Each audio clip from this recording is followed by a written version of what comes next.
tässä on Hasselbakan kompostialue, eli mun kasvimaalla. Viime syksynä innostuin tähän kompostijuttuun, kun kävin sen Almannin Soil Food Web-kurssin.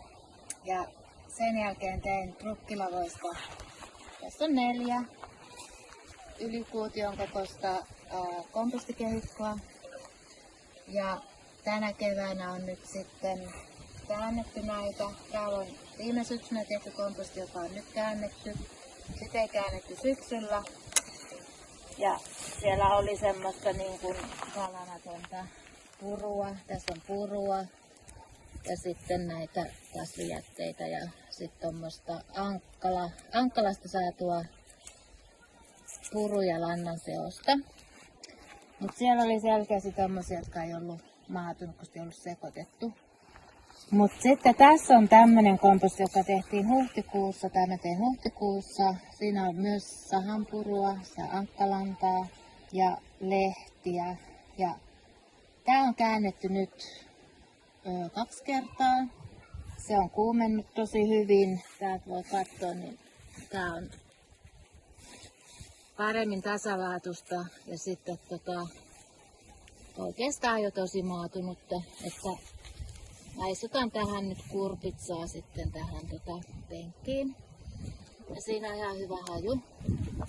Ja tuossa on toi keppi, että on vielä nytkin lämmennyt, vaikka se oli jo välillä jäähtynyt kokonaan. Et siellä jatkuu mikrobien lisääntyminen. Tässä on sitten tänään tehty komposti, jossa on kitkentäjätettä kasvimaalta, ankkalasta purua. Ja sitten täällä on tuommoista hariketta, mikä on tuolta aravoitu yhden koulun pihasta sammalta, tosi kuivaa. Nyt me laitetaan tähän tää etuosa ja samalla sitten kastellaan sitä vielä todella hyvin, koska se karike oli kuivaa. Lehdet on tietysti kosteita, että tää varmaan lähtee palamaan tosi nopeasti.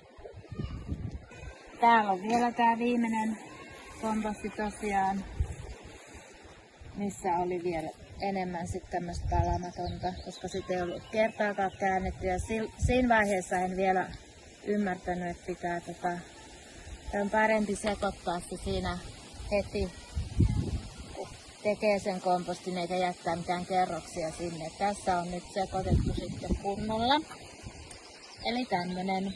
Ja nyt on kesäkuun 2. päivä 2023.